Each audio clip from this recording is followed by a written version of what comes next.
which MNO is the most, or should I say, which carrier, mobile network operator, is the most MVNO friendly? Who is most inviting? Verizon currently.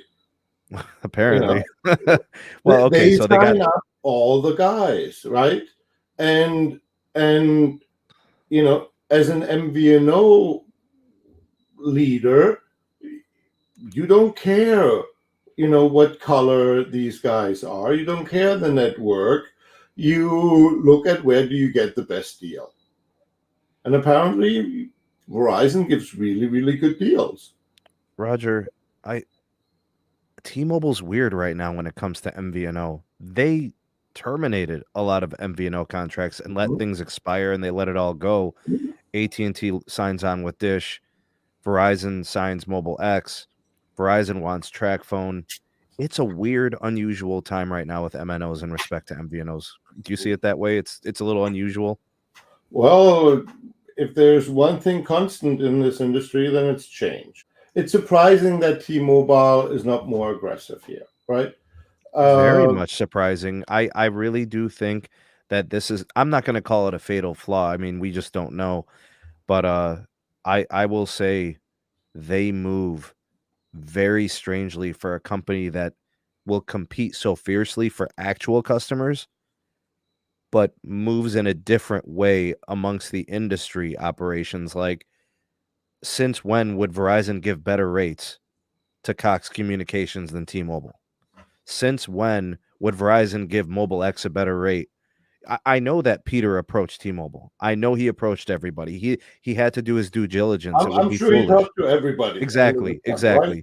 Exactly. So it's just weird.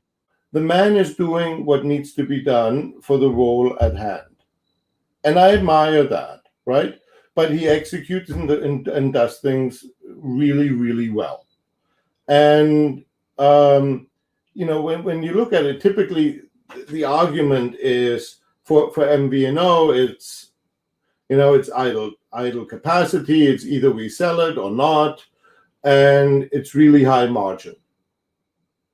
The counter argument is, it's another competitor. It might take customers away from me.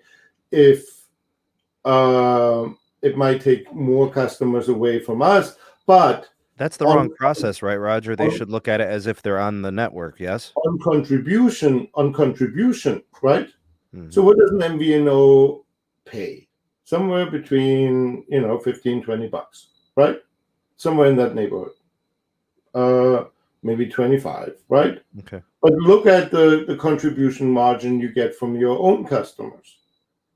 That's at least as high, right? So you actually make in dollars and cents more money from your own customer than through the MVNO. And so when you say, I don't care more about the margin, and by the way, for T-Mobile, what is it? $2 billion? Something like that? It doesn't make or break the bank, really. If T-Mobile has a good quarter, it doesn't matter. And if T-Mobile has a bad quarter, it doesn't matter either, right? Whereas, when you look at it, where do most MVNO customers come from?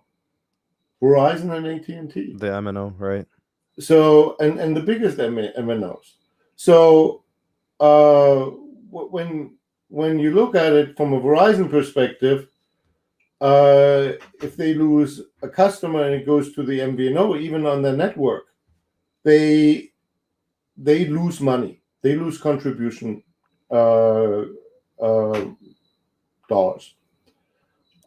But if you're resigned to somebody else giving you the network, it's better to get something back than nothing. Sure. Right. And that's the logic for Verizon that Verizon is currently following. It's like we rather get a fraction of the lost customer back, and hopefully we lose the other guys are losing more than a third, than 2/3, so that we're all even.